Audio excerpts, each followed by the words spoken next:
NBC5 responds, a bad business model or a Ponzi scheme? That's what several people who invested money with a popular Chicago home flipping business are asking themselves tonight. The owners of iFlip Chicago are accused in lawsuits of luring inexperienced investors into predatory loans, leading to financially devastating consequences for dozens of Chicago families. PJ Randhawa unravels how things went wrong. If you're interested in actually learning how to flip homes. In late 2020, Amira Hadid signed up for a home flipping boot camp offered by real estate company iFlip Chicago. iFlip Chicago boot camps is 100% hands-on. This is something that my mom always wanted to do, and I'm a fan of HGTV.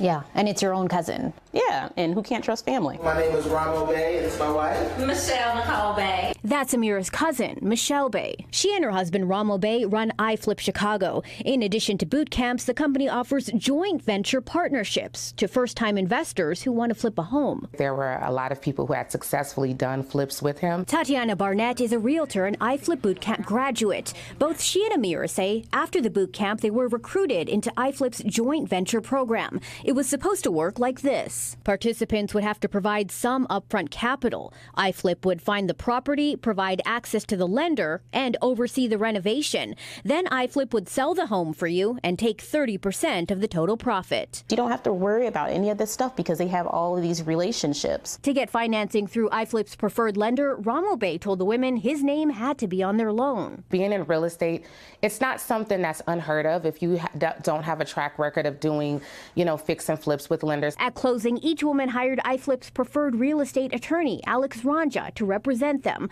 But Tatiana says Ranja never showed up at her closing. They didn't know it yet, but in hindsight, this is where they say things went terribly wrong. Buried in the hundreds of pages of documents they signed during closing were 4 sentences in the loan agreement that put them on the hook for Ramo Bay's debts. It was part of a cross-default and collateralization clause that meant if Ramo went delinquent on any of his own loans, the lender would charge what Ramo owed to the loans he held with other iFlip participants, like Amira and Tatiana.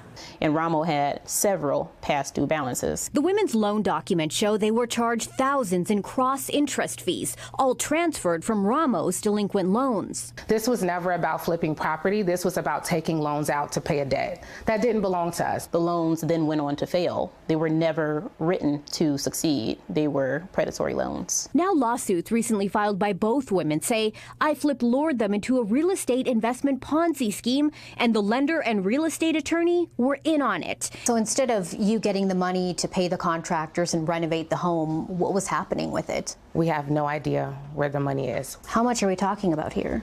I have lost $169,000. I'm sorry.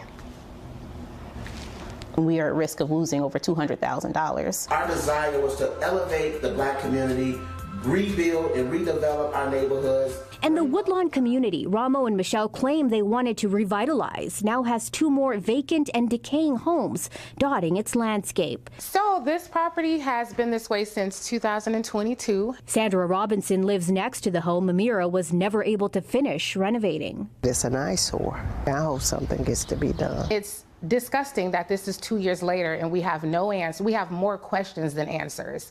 We found at least 7 iFlip investment properties, including Tatiana's, are currently in foreclosure. In an email, Ramo Bay tells us he and his clients were a victim of predatory lending, and the cross-collateralization policy was never disclosed or explained to him at closing. He says he will go after the lender who caused all this damage. Alex Ranja's attorney tells me they will be filing a motion to dismiss the case. Ramo is still holding real estate investment seminars on Facebook and encouraging church groups to invest. PJ Randhawa, NBC5 responds. Are you ready to protect your hard-earned money from falling into the wrong hands?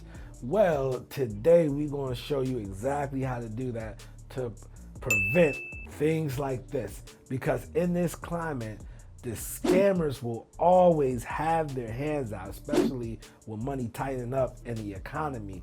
But right now, the scammers are just thinking of new ideas to get your money from your pocket to their pocket. So let's talk about the unrealistic returns. What is the unrealistic returns, right? So basically, you don't have to do anything. Oh, you're a newbie? You don't know anything?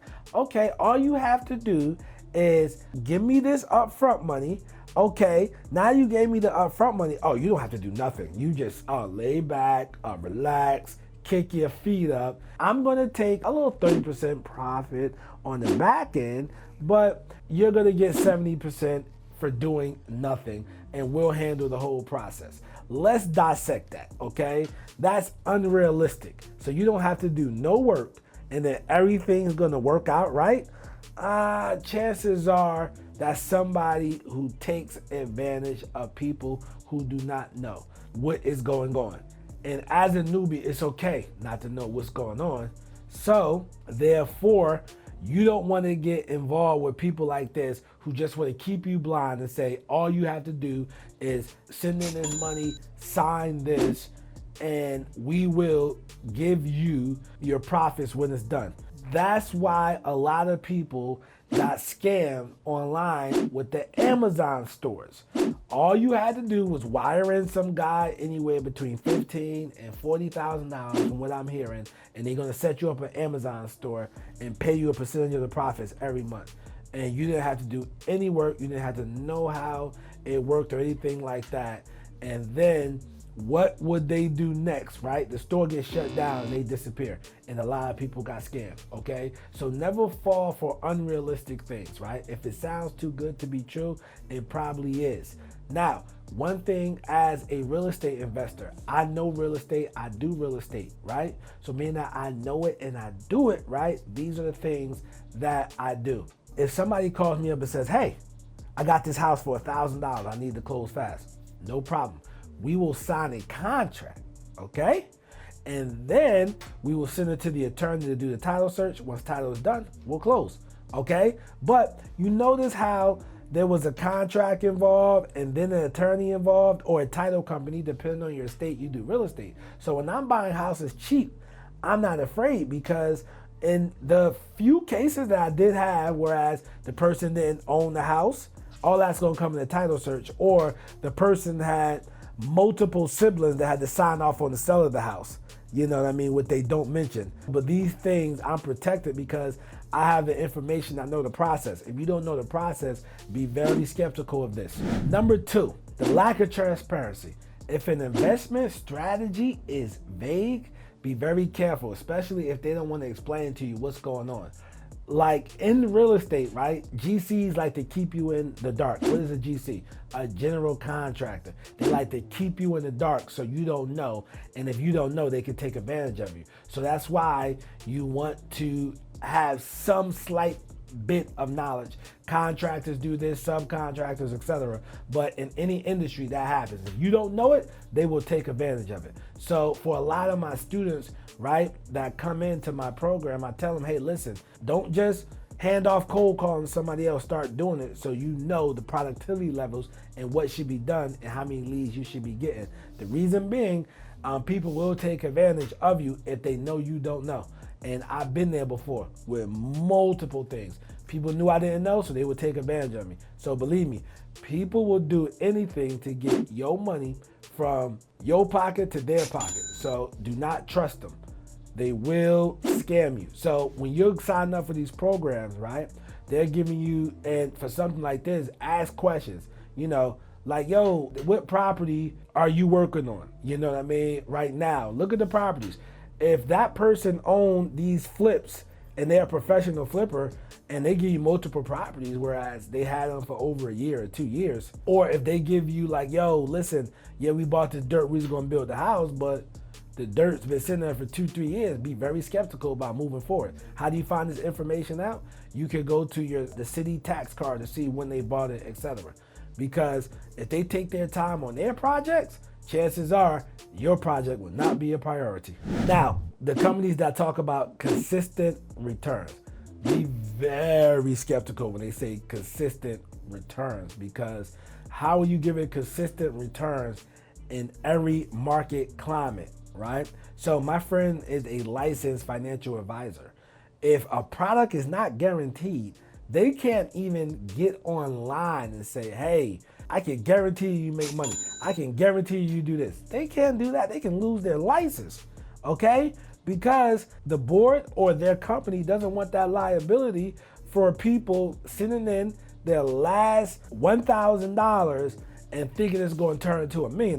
They don't even want that crowd. My friend was also telling me, he was like, listen, bro, if somebody wants to invest $100,000 with me and all they have is $100,000, I got to advise him not to do that. Like, nah, listen, you got 100K. This is what you do. Let's work with this 20, 30, or 40. Because if that person invests that 100K, and granted, he's licensed, and everything goes wrong, and that dude start kicking and screaming because the market didn't go up like it was supposed to go up. You know what I mean? The market went down and he lost some money. He report that guy to the board, man, he could potentially get in trouble. My guy that's licensed has a fiduciary responsibility to guide that person and say, yo, listen, this is what you do. You only invest this part of your income, but you don't invest everything because you have to live and have savings, etc. So don't buy into that social media hype. You don't need a savings account. Savings account don't make no money. Nah, don't buy into that, man. You need a savings account, man. And then you take a portion to invest.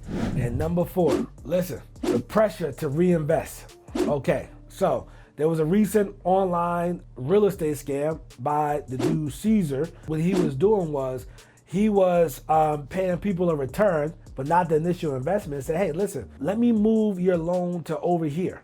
Let me move your loan to over there.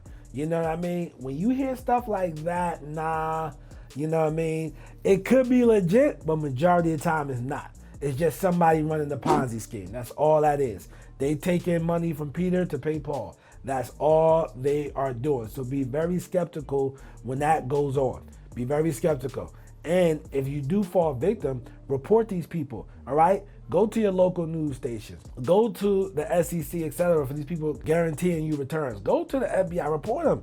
They have what you can do some of this stuff on the websites, but listen, don't just let people scam you.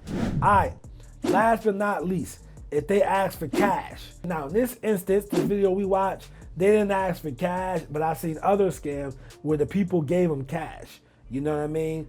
Or if they ask for a wire with no paperwork, things like that, man. Be very skeptical and do not fall for that. Now, the best thing that you can do is learn how to do the business yourself, okay? Just learn how to do it yourself. That's the best thing you can do. Because if you got the information on how to do it, then you will come out much better because people can't take advantage of you. Now, check out this video next to me that I did of these scammers. And listen, all this is alleged until convicted. I had to put that as a disclaimer. And check out the pinned comment, man, if you want to learn how to do this business yourself and find your own good deals, man. Now, comment below. Have you ever been scammed or approached with a scam? All right, well, listen, I'll see you in the next vid. I'm Nasser, a.k.a. the Real Estate Guru. I'm not a guru, I'm a doer because I actually do this business. Peace.